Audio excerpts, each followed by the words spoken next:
Is it to you guys to keep Derrick Henry from being the first back to ever have 200 yards in 3 games in a row against an opponent? Extremely important. I don't think that's a title you want slapped on you, particularly as defensive guys. So our guys definitely take pride in it. They know that that's at stake. And, bigger than that, we're trying to win the game. And if we get the opportunity to try to send them home, then that's what we're going to try to do. We're going to try to do everything we can to try to make that happen. Aaron Wilson. Hey, Anthony. How you doing? Happy New Year. Happy New Year, Aaron. Anthony, you've coached JJ for a long time. Obviously, his frustrations, he feels them quite deeply. What did you think about his comments from Sunday and just kind of, what's it been like to coach him this year through, some trying circumstances?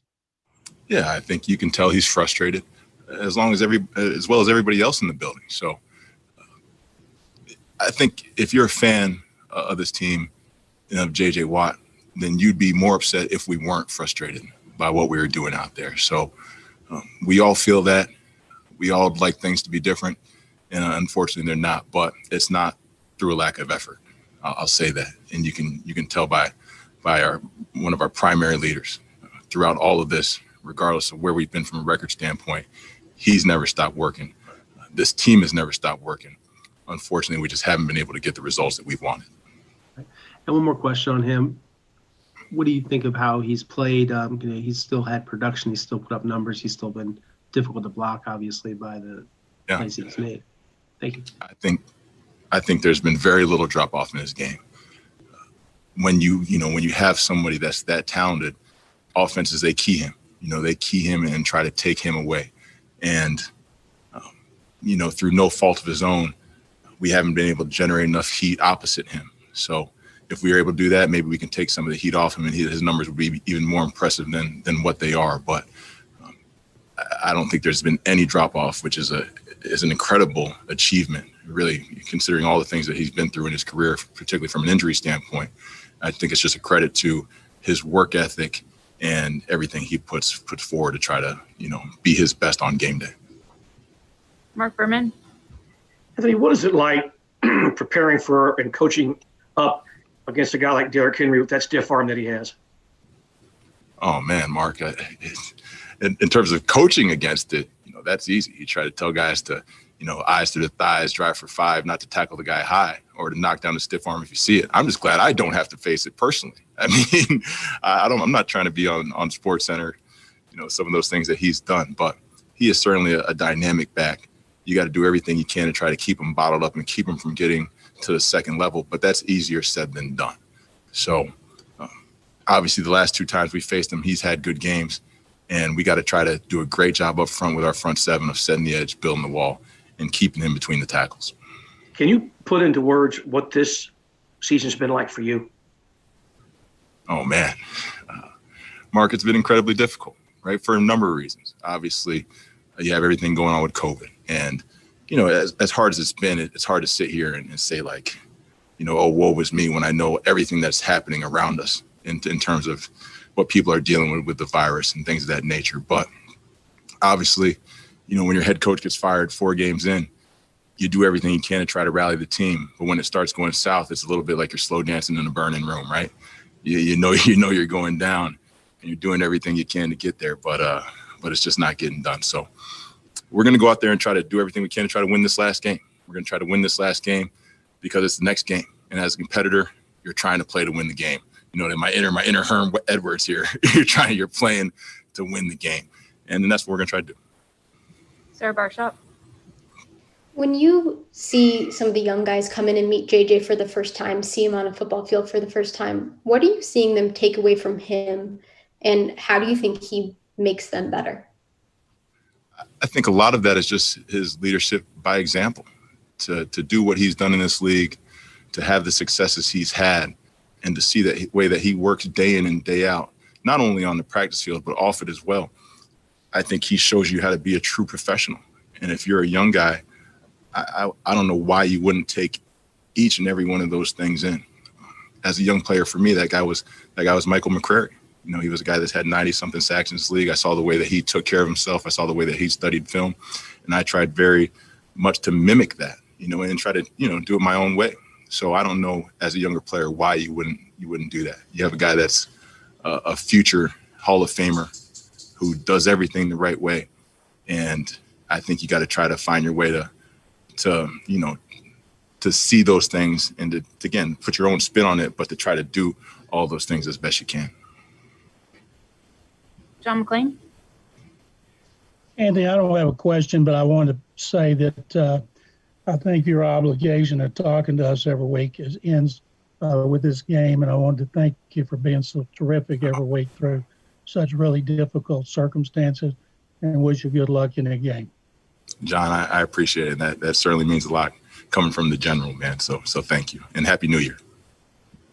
Matt Musil. I'll echo that also, Anthony. But my question is, did you think we would even get to this point? I mean, did you think there was going to be a season when we started down this road in the summer? To be honest with you, no.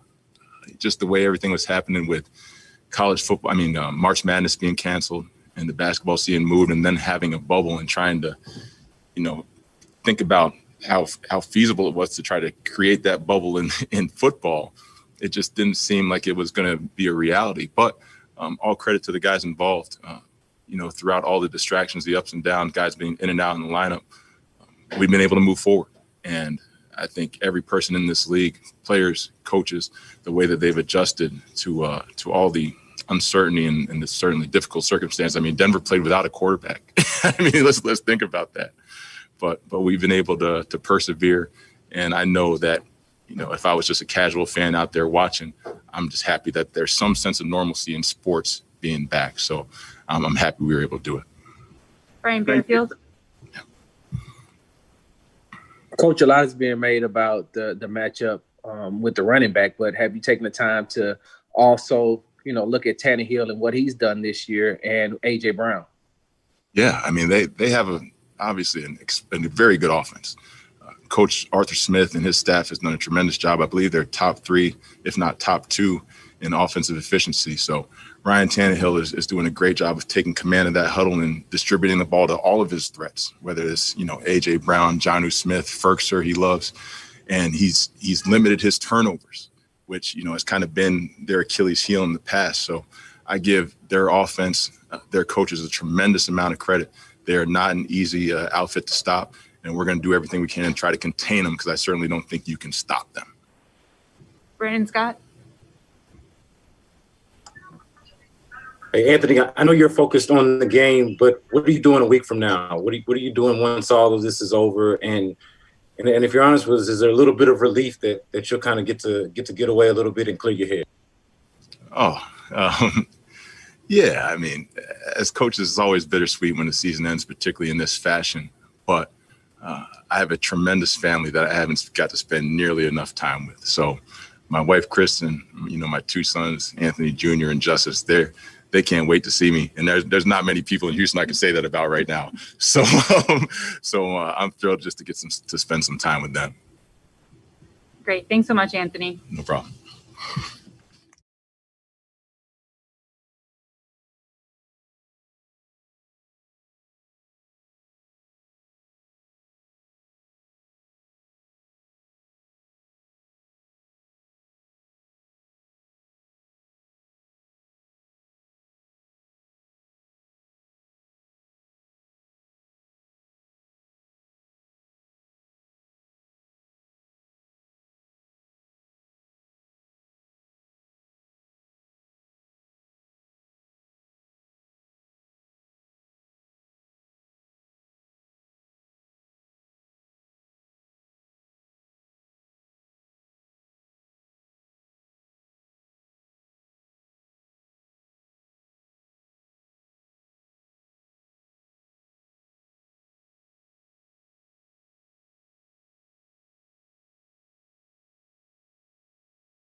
Happy New Year, JJ. Here, John. This is only the third time in 10 years since you've been here that you haven't been in the playoff race. What's it like at this time of the year for players who are in the race? And then what has it been like for you to be out of it? I mean, it's not good. It's not good to be out of it. Obviously, there's a finite end to your season, and you know when that is, and it's not enjoyable, obviously, to know and to have that and to not have the possibility of putting yourself in. Aaron Wilson. What about when you are in it? What's it like around there then? Much better. Aaron Wilson. Hey, JJ, Happy New Year. Happy New Year. JJ, you reflect on this season. Obviously, you made your point really clear on Sunday, how you feel about things in general. What do you take away from the year, if anything, just in terms of what you learned about yourself, what you learned about your teammates, and as you try to go forward into the future? I mean, there's a whole lot of things to take away. There's a lot, but the thing that I'll always take away is that, I mean, I'll definitely take away appreciate good times, and you got to work to be great. That's the thing. You gotta. There's no way to improve without working. AJ, when you look at the way you played, what you put out in the film, obviously in difficult circumstances, you guys lost a lot of guys. How do you feel about your play, how you played? Anthony was just on here, and he said he didn't see any drop-off from you, if at all. Thank you. I mean, it's been a very tough year, obviously. It hasn't gone the way we've wanted to as a team. I would say individually, similarly. Obviously, my sack numbers aren't where I would like them to be. But I would like to have played better, and I would like the team to have played better. That's the absolute truth. I mean, we are 4-12, and I'm obviously a part of that, so I don't like anything about it. Greg Bailey. Hey, JJ, typically this time of year we'll ask, about being thankful and et cetera. I don't ask this question in that normal tone just because it's been such a difficult year on so many levels for so many people in this country. In an odd way, do you find yourself more thankful for the very basic things in your life when it's been a very difficult year on the football field for you? Yeah, I mean, obviously for everything negative that 2020 has brought and how unfortunate it has been on so many different levels. I got married in 2020, and I'm incredibly thankful for my wife and for the beautiful wedding that we had with all of our family and friends before, literally like 2 weeks before COVID hit. So I was fortunate that we got that in, and I'm extremely thankful through such a difficult time to have my wife by my side. And so it's made tough times a lot easier, and I'm very thankful for that. Aaron Reese. Hey, JJ, you've been on a 2-win team before, and you've dealt with various injuries, but you said on Sunday that this has been the most difficult season of your career. I'm just wondering what it is about this year that's made it so. It's just been extremely frustrating. It's been extremely frustrating. Injuries, they are what they are. I mean, they're flukes in situations, and you can't really control them, and you're mad about it, but I mean, you can't do anything about it. You just rehab, you have surgery, rehab, and then you come back later. But this, you have, I would say, it's just, it's hard to say, man. I'll be perfectly honest with you. It's hard to really put it all out there right now, but it's just been a very, very frustrating year. Brian Batko. Hi, JJ. Calling in from Pittsburgh here.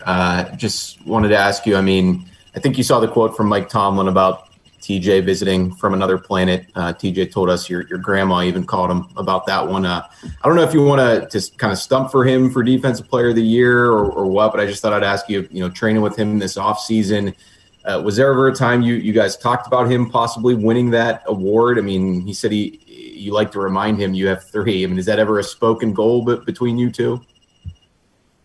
It's never not spoken.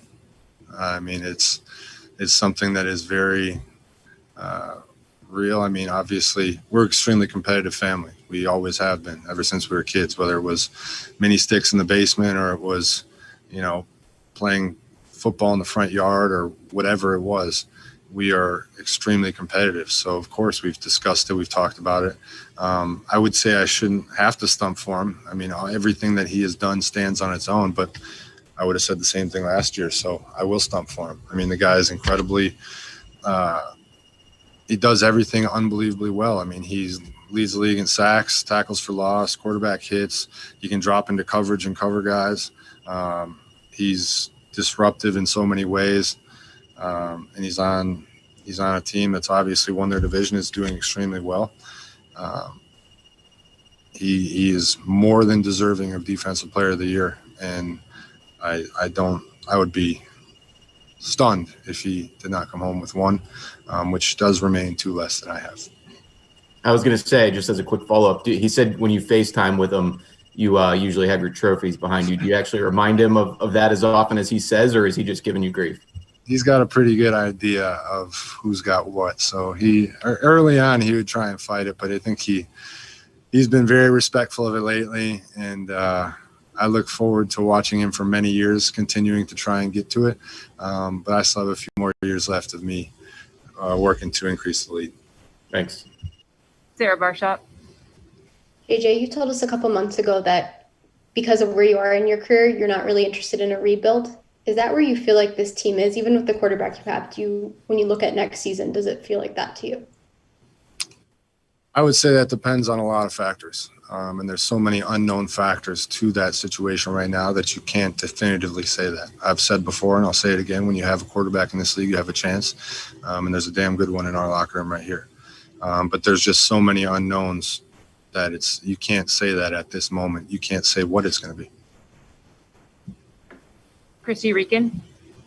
JJ, after your extremely passionate comments after the game on Sunday about the fans and how you feel bad for them and what they mean to you, have you heard from any fans since then? And was there any comments that you got that maybe stuck out to you after you were able to talk about them in such a passionate way? Yeah, I mean, it was there was obviously a lot of support. It was great, I think, but I think that there's also obviously some misconstruing of my comments, I believe. Not much. I mean, I'd say the overwhelming majority understood exactly what I was saying, but for people asking who is he calling out or what exactly is he talking about, I was asked, how do you stay motivated for week 17? How do you come back and bounce back and get motivated for the last week? And personally, I don't like that notion. I don't like the notion of how does an athlete motivate themselves even when everything is gone. It was more me answering the questions about the notion of possibly not being motivated than it was about any individuals and people that I personally don't believe are doing things they need to do. I'll have those conversations in the locker room. That's not conversations for public, which I have had before. But that conversation was all about what it was about.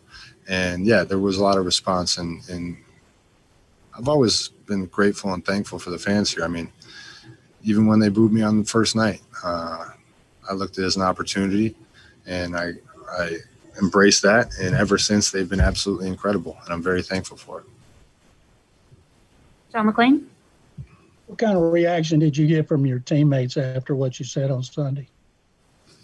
I mean, there were some text messages and guys saying they appreciated it.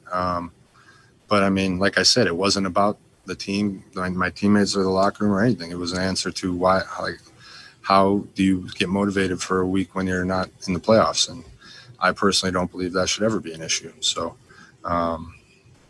it was fine. I don't expect my teammates to be watching the media interviews anyway. So. Brandon Scott. JJ, since you did mention the fans, I am curious as to where does that connection to the fans for you come from? Because I think it is fair to say that not necessarily every athlete is motivated by the fans and what they do and all that sort of thing, the way that you sound to be. And you talked about the fans before when you came back from injury for the playoffs last year. Where does that connection come from for you? I think it comes from being one, having grown up being a fan of teams, knowing what it's like to sit in the stands and watch your favorite team, knowing what it's like to save up money for tickets, knowing what it's like to stand outside the parking lot after the game, to ask for autographs. I mean, after this last game, two and a half hours after the game ended, as I was leaving the parking lot, there was a dad and his son waiting for an autograph outside the gate. 2.5 hours after the game.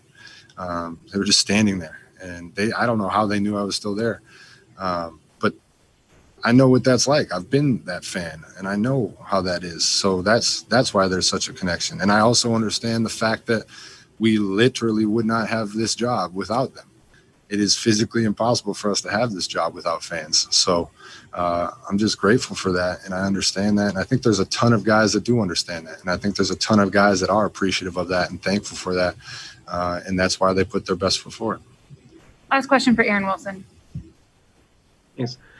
JJ, what are your plans for the future? Do you see yourself here long-term, not just 2021? And kind of how do you approach that? Obviously, there's some variables like that you're referencing. We don't know who the coach will be. We don't know the general manager. We don't know the scheme. We don't know a lot of things, how contracts, everything will work. But if in ideal circumstances, do you see yourself here and lining up for the Texans, at least in 2021? Yeah, I think just like you said, I think there's a whole lot of unknowns in that situation. There's a whole lot of unknowns, so we'll see what happens. I mean, I don't have any guarantees left in my contract, so something's got to happen one way or another. But we'll see. We'll see what happens. I'm not sure. There's too many unknowns, but I'm looking forward to playing the game on Sunday, and we'll see what happens after that. Thanks so much, JJ. Thank you very much. Guys, Happy New Year.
Yeah.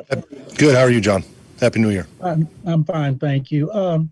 Even though you want to win a game, of course, but are you aware of where Watson is, like, say, team record? He set the record for touchdowns. Now he needs 313 yards to set the team record for yardage. Do you keep up with that? And does he ever mention any of it to you? I mean, he doesn't mention, anything like that to me. He's always worried about trying to score as many points and win. And obviously, you're aware of kind of what's going on and what the different milestones are. And, obviously you want the best for him and you want the best for this offense and the best for this team. And a lot of times those things all kind of coincide with one another. So, obviously aware of some of the different things that he's approaching. And, we're going to see how everything goes on Sunday. How much satisfaction do you take when you see him setting all these personal best as well as team records? Yeah, I think it's just really a reflection of Deshaun and the type of player he is and the type of person he is. Happy that he's had some success this year. Obviously, we would want more success for the team and for the offense to score more points. But that's not because Deshaun's not playing at a high level. So hopefully Sunday we can go out on the right note, scoring a lot of points and with a W. Aaron Wilson.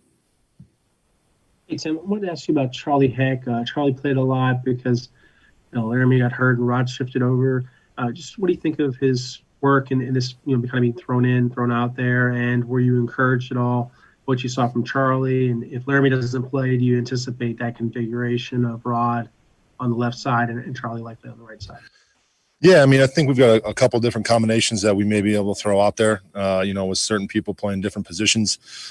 So if Charlie has to go out there and play, we're going to be fine. He went out there, he prepares really well. He's made tremendous strides this year during his rookie season. I think Dev's done a great job with him, really developing him and getting him accustomed to the NFL game and in our system and how to function and operate and play at a winning level there. He's put in the work and he's earned the opportunity. So if we have to use him or if he has to come off the bench or whatever it may be, he's going to be ready for whatever role he has to play for us on Sunday. And Tim, what do you think of Brandon Cooks and the job he's done, especially after Will was suspended, just kind of the way he's led your receiving group? Thank you. Brandon's done a really good job of just being consistent. Other than the Chicago game, he's been out there and he's played at a very high level. He's versatile. He can work every area of the field. That's just talking about Brandon and what he brings us on the field. The leadership that he brings off the field, his work ethic, the way that he prepares, the way that he practices every single day. It's really been good for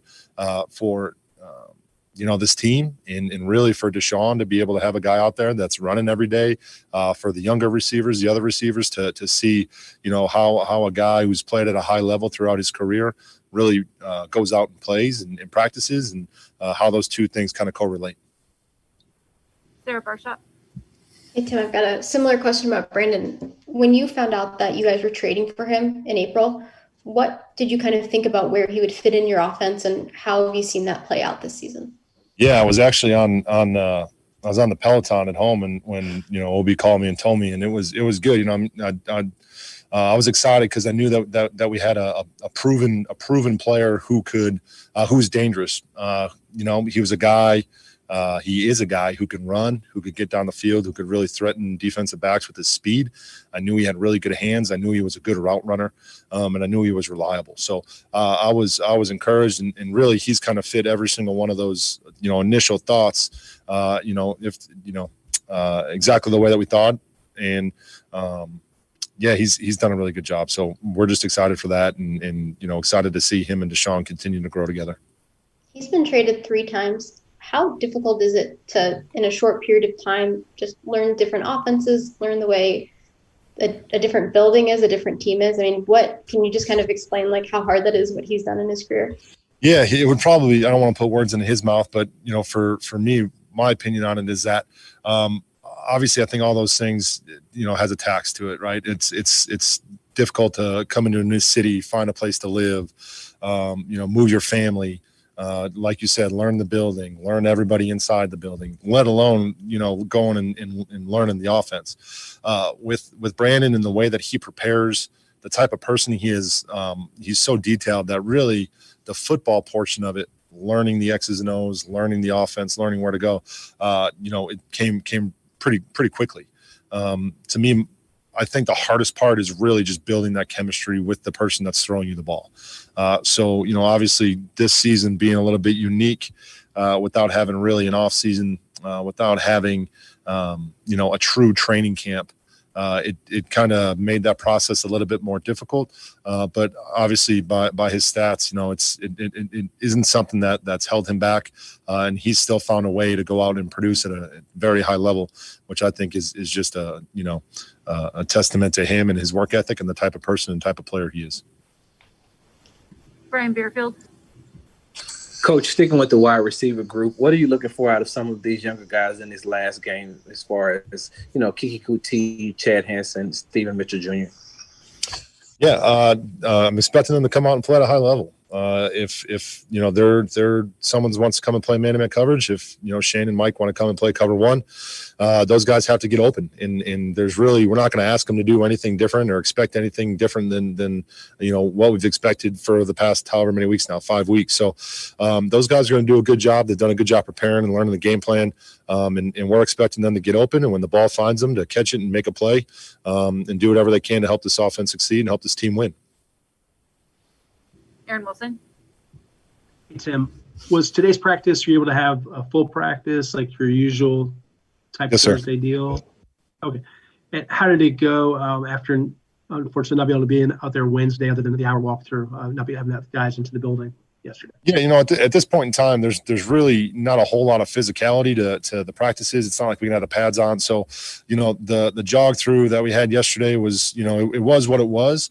It allowed us to you know reel off every single play. So every single play has been repped, which typically isn't the case if it's just a normal. Wednesday practice. So while obviously you want to go out there and get the speed work at this point in time in the season, you know, everybody's basically run every route or run every play that we have in. So, you know, the speed work isn't necessarily as important, you know, yesterday as it was for today. So I'm glad that we were able to be out there today and get the speed work done today and feel good about where we're at with our preparation. And lastly, Tim, and Happy New Year, and thank you for doing these interviews all year. How much do you feel like you grew as a play caller? And we asked you that recently, but just look back in the year, reflecting, how much do you feel like you improved as a coach and particularly at play calling this season? Thank you. Yeah, Happy New Year to you too. As far as the growth, I mean, every time you go out there, I think you know, no matter how many years you've been doing it, each game is kind of unique in how it all unfolds. So, you know, being able to kind of learn to deal with, you know, each situation that comes up, end of the game, end of the half, you know, 4-minute situation versus a 2-minute situation, having to adjust with, you know, multiple offensive linemen getting hurt. Just really, you know, you have a plan going into it. And the thing that I've learned the most, and we talked about it last week, is you got to figure out really quickly what's good about that plan and wear that stuff out, because you don't have a whole lot of time to go and you know into every little box that you may have on there and see, well, is this going to work? Well, is this going to work? You need to have a really good idea going into the game and then confirm it right away, so you can make sure that you're scoring as many points as you can to try to capture the momentum and put yourself in a position to win the game. Last question for Brian Bearfield. Coach, I know that, you know, the ideal thing would be to allow Deshaun Watson to throw the ball on every down, but David Johnson has really come on these last couple of weeks. What have you seen from him as far as, you know, going towards the end of the season? Yeah, he's running hard, and really the guys up front are doing a good job of keeping him clean and letting him get to the second level. You know, I've trusted them a little bit more. I've got to, you know, earlier in the year, going back to the last question, you know, what you've learned, you got to stick to the run game a little bit. You know, let David get into a rhythm, let those guys up front get into a rhythm. And I think they've done a great job over the past couple of weeks of really doing that, and allowing us to be more balanced in how we're trying to attack the different defenses that we're playing. So David's running really hard. He's doing a good job. He's protecting the football. And we're looking forward to him doing the same thing on Sunday. Thanks so much, Tim. Thank you, guys. Happy New Year.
Talk about, please, what it's like when you're in a playoff race or you've clinched the division and you're getting ready for the playoffs, what it's like in the locker room compared to now when you're not in the playoffs?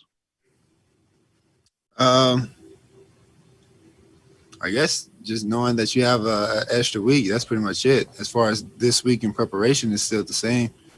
Guys still, focused in and locked in on for Sunday, but I guess the only difference is, when we come in after the game Sunday, it's going to be the ESSA meeting instead. What about the excitement of the playoffs and the uncertainty of it compared to, like you said, that's going to be it Sunday?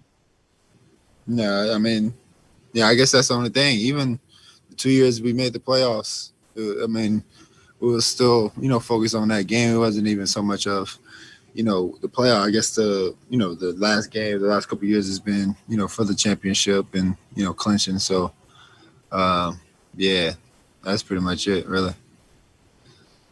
Aaron Wilson. Hey, Deshaun, Happy New Year. Happy New Year, man. Thank you. Deshaun, how are you feeling? You're not on the injury report as predicted, and how are you feeling for Sunday and your plans? Just kind of, you said before you plan to play. Just what's your approach toward this game? Things that you want to try to get done. Obviously, you want to win the game, but just things individually you hope for.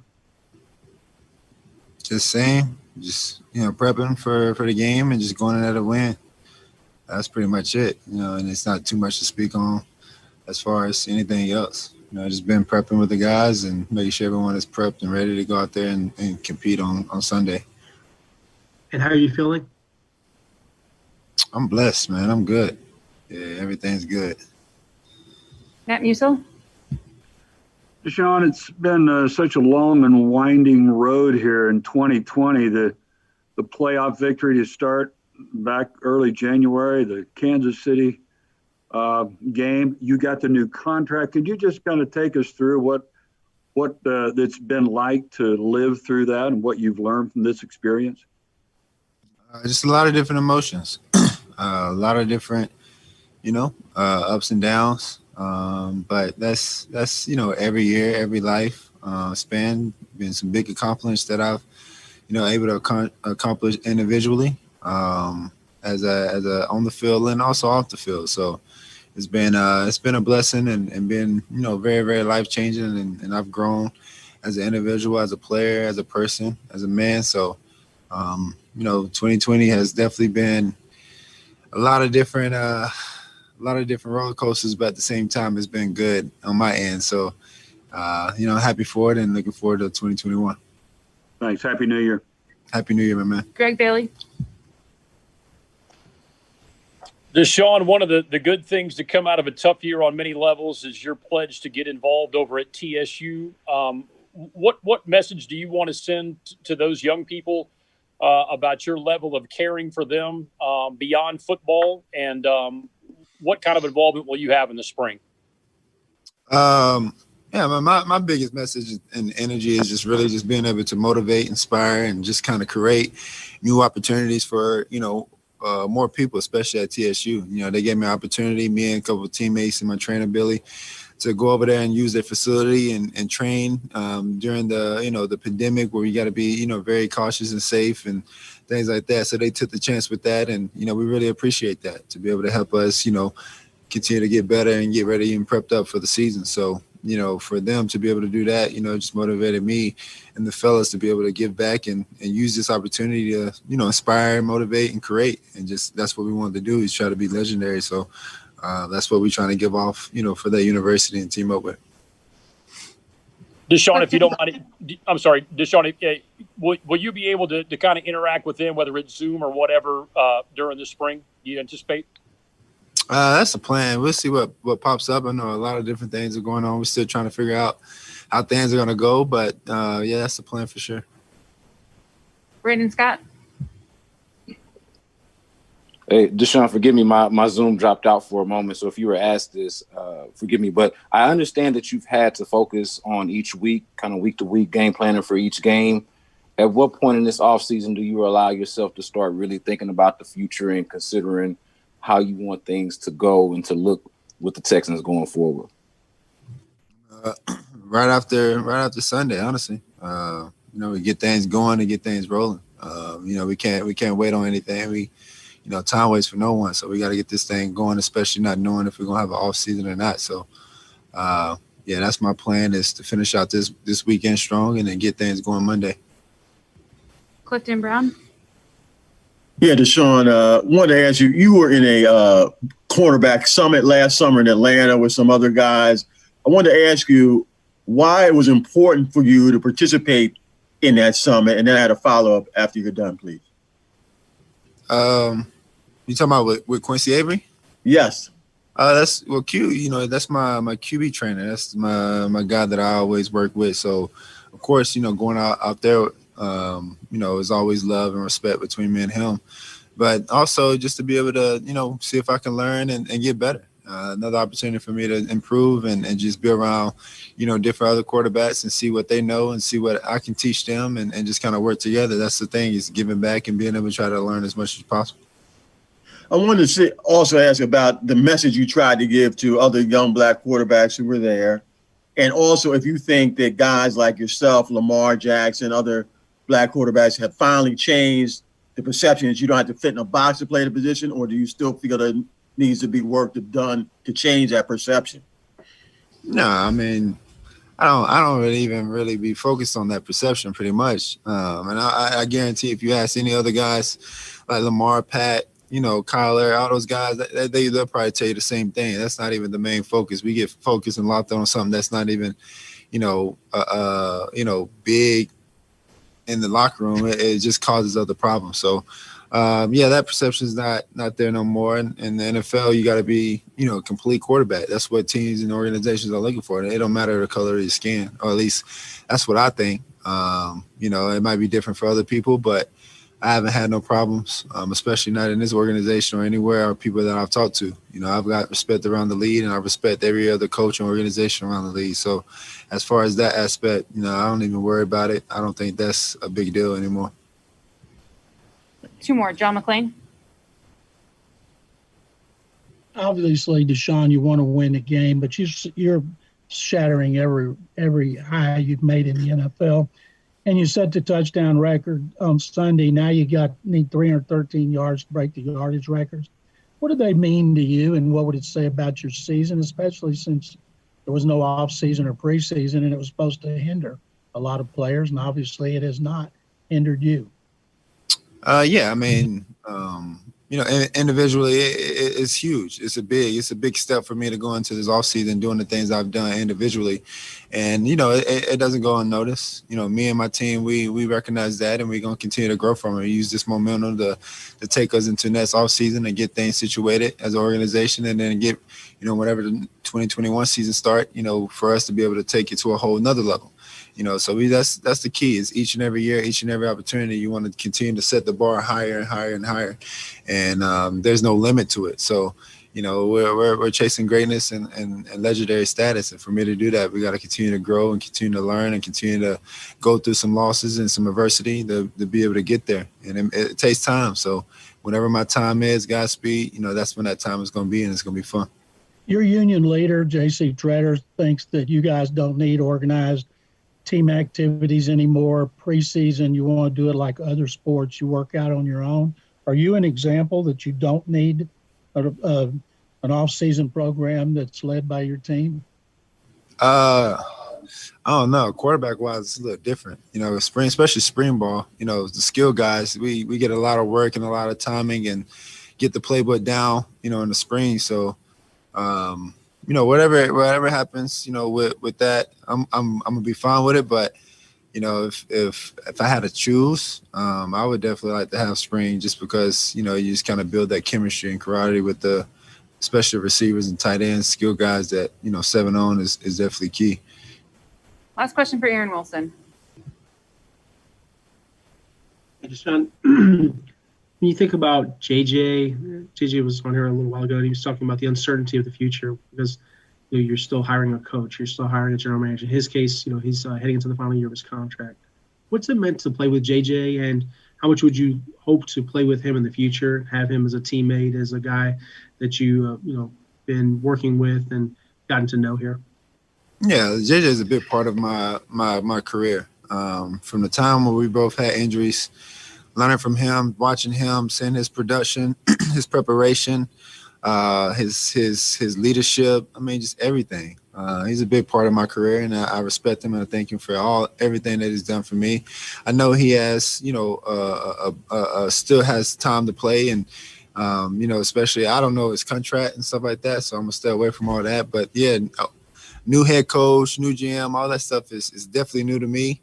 Hopefully he's still here in this organization because I want to be the one that give him that Super Bowl ring and, be that quarterback he continued to tell us about, that gave him that first one. So that's my idea. And, I definitely want him here. So that's the plan for me. And that's my take on that is to keep him in Houston. But, this is a crazy business.